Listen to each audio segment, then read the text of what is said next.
kulanti wacan daawadayaal kusoo dhawaada barnaamijyadeena imtixaanaha ah oo aan kaga hadli jirnay dadka Soomaalida dhexdeeda magaca ku leh aan ku eegi doono caaway xildhibaanada Koongareeska Mareykanka ka tirsan ee Ilhaan Cumar oo la sheegay in ay kala tageen ninkii gaalka ahaa ay dhawaan isguursadeen isla markaana ay labadoodii kala tageen kadib markii ay Axmed Xirsi ay horay u dirtay qadka nuga xiratay oo ay 3 caruur u dhashay xildhibaanada Ilhaan Cumar balse daawada inta aan u gudagelin barnaamijka oo faahfaahsan halkani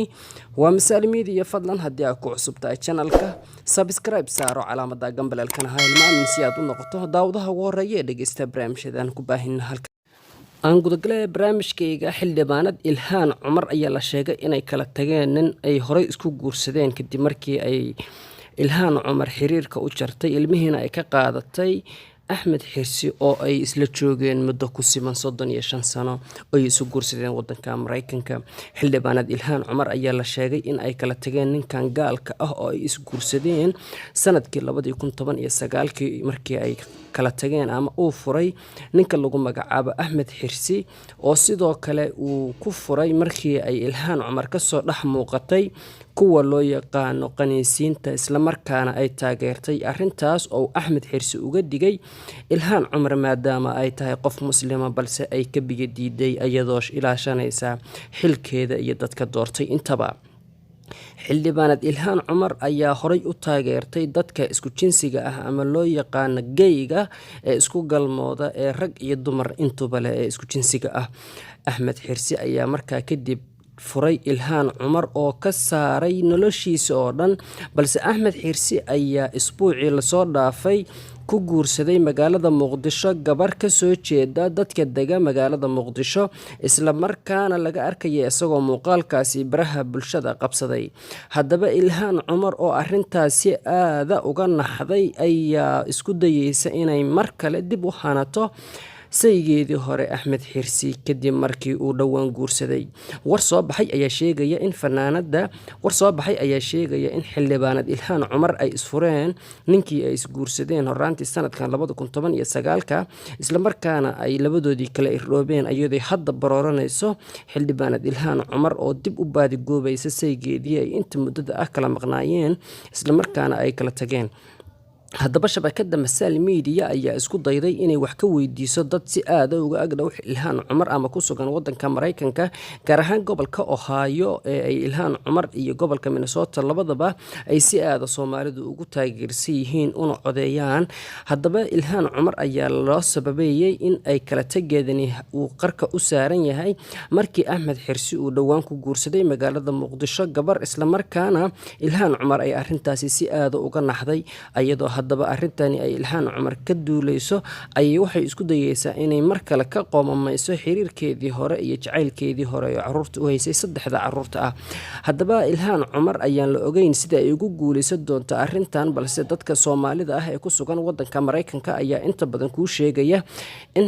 xildhibaanad Ilhaan Cumar ay mar kale dadka Soomaalida weydiisanayso codkeeda sidoo kalena dadka Soomaalida ee sida aadka u taageeri jiray Ilhaan Cumar ayaa hadda kalsoonidii kala laabtay Ilhaan ayaa wajahaysa madaxweynaha Mareykanka Donald Trump oo ay si aad iskaga soo horjeedaan sharciyada wadanka oo hadda ku soo rogay sida dadka soo galootiga ah oo ay Soomaalidu ku jirto isla markaana cunaqabatayn saaray in aysan qof Soomaali ah wadanka soo gali karin isla markaana dadka qaxootiga ay arintaasi si aad u saameysay Ilhaan Cumar ayaa iyadoo arintaasi ka duuleysa sidoo kale waxay madaxweynaha Mareykanka dhowr jeer dhuunta isla galeen iyagoo sidoo kale iska soo horjeestay haddaba arintan ayaa la ogeyn sida ay Ilhaan Cumar ugu guuleysan doonto iyo inay Axmed Xirsi mar dambe dib u midoobaan halka la leeyahay Axmed Xirsi wuxuuba ka soo guuray wadanka Mareykanka isla markaana wuxuuba ka soo rartay alaabadiisa oo wuxuu soo degay Soomaaliya dib dambana inaysan isku arki doonin Ilhaan Cumar ayaa la sheegaya maadaama Axmed Xirsi uu arinta Ilhaan Cumar ku kacday ee inay taageerto dadka isku jinsiga ah ay si aad uga carooday haddaba Ilhaan Cumar ayaa laftirkeeda waxay suuragal tahay inay soo gaarto Soomaaliya isla markaana ay la fariisato beesha uu kasoo jeedo Axmed Xirsi maadaama uu ka dhexeeyo awlaad iyo caruur intaba ay dhex yaaliin, halka Ilhaan Cumar ay sidoo kale kasoo jeedo maamulka Puntland halka Axmed Xirsina uu kasoo jeedo Galmudug. Lama oga haddii arrintani ay geli doonaan beelaha Majeerteen iyo Habargidir oo ay arrintani si aada uga soo dhawaadaan, maadaama la leeyahay Axmed Xirsi waxaa gabar siiyey beelaha uu kasoo jeedo ee Habargidir ayagoo ku xumeynaya inay Ilhaan Cumar ka raacday nin qaniisa isla markaana nin gaala ay guursato, iyadoo sidoo kalena taageertay dadka isku jinsiga ah ee wadanka Mareykanka looga yaqaan gayga.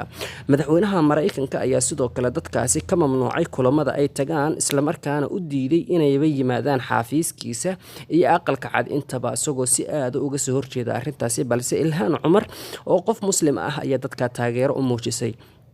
Ilhaan Cumar ayaa ku weyday taageero badan oo dadkaasi ka mid ah Soomaalida ah ee muslimiinta ama dadka muslimiinta ay ku nool wadanka Mareykanka.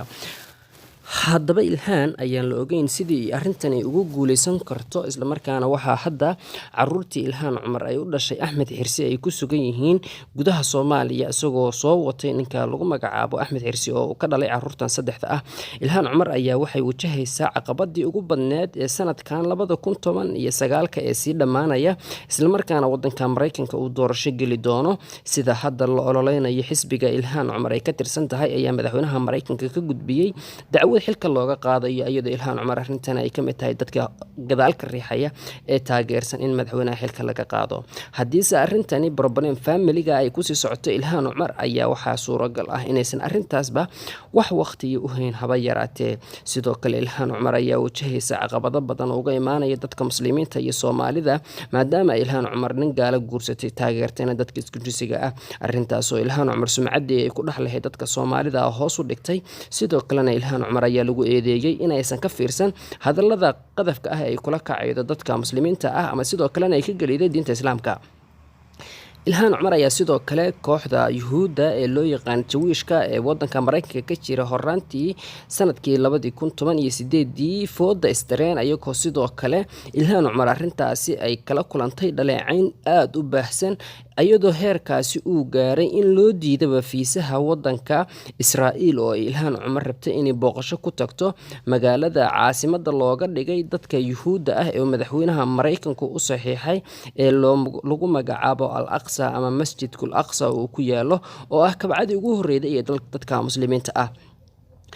haddaba daawade arrintan Ilhaan Cumar soo wajahday isbuucan ayaa soo shaacbaxday kadib markii uu dhacay meherka Axmed Xirsi oo ku sugan magaalada Muqdisho halkaana uu ku guursaday qoys cusub. Balse arrintan ayaa noqotay mid dadka wadanka Mareykanka ku nool ee Soomaalida ah ay si aad uga naxeen, iyo Ilhaan Cumar oo mar dambe aysan arrintani dib uga qoomamay doonto. haddaba arrimahaas iyo arrimo kale oo aad u culus ayay Ilhaan Cumar wajahaysaa, iyo doorashadii Mareykanka oo qarka u saaran oo Ilhaan Cumar doonaysa inay mar kale dib ugu soo laabato xisbiga ay ka tirsan tahay ee Congress-ka Mareykanka oo ay ku matalayso dadka Soomaalida ah ama dadka madowga ah ee ku dhaqan wadanka Mareykanka. Ilhaan Cumar ayaa waxay taageero xoogan ka heshay xilligii ay u tartamaysay kursigan dadka Soomaalida ah iyo dadka muslimka intaba. Sidoo kalena Ilhaan Cumar ayaa noqotay qofkii ugu horreeyay ee muslim xijaabana ee aqalka cad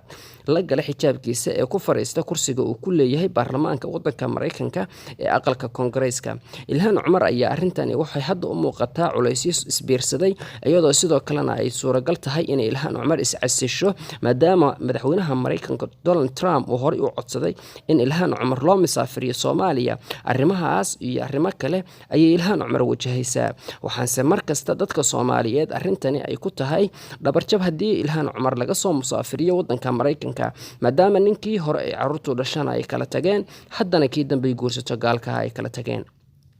Ilhaan Cumar ayaa hadda u muuqatay mid taagan cidii ceersala, sidoo kalena aan haysan maciin iyo garab midna. haddana waxay taagan tahay Allah ayuu i badbaadiyo i bixi. Ilhaan Cumar ayaan la ogeyn siday arrintani u saameyn doonto dadka Soomaalida ah ee ku nool wadanka Mareykanka, isla markaana hadda madaxweynaha Mareykanka uu mooshin xilka qaadisa uu ka yaalo aqalka Congress-ka. isbuuca soo socdana ay suuragal tahay in loo codeeyo ama isbuuca aan ku jirno haddaba loo codeyn doono. haddaba haddii madaxweynaha Mareykanka uu ku adkaysto in Ilhaan Cumar laga musaafiriyo wadanka Mareykanka ayaa waxay noqon doontaa arrin dhabarjab ku ah laftir Congress Koongareeska oo Ilhaan Cumar ugu aadaneed boos aad u muhiim ah. balse daawade barnaamijkeena ayaan intaa kusoo gabagabaynaynaa. Fadlan haddii aad ku cusub tahay channelka, calaamada gambaleelka furo oo subscribe saaro muuqaalkan. haddii aad horay u daawatayna like iyo share iyo comment intaba hoos noogu reeb wixii aragti ah ood ku mahadsan tahay daawashada channelkeena. Fadlan haddii aad horay subscribe u saartay, muuqaalka like saaro, share-na dheh. waad ku mahadsantahay daawashadaada. halka aad nagala socoteen barnaamijkana aad ka dhagaysanayseen waa shabakada caalamiga ah ee Masaal Media ee barta YouTube-ka aan ku leenahay. sidaa iyo nabadgelyo daawadayaal.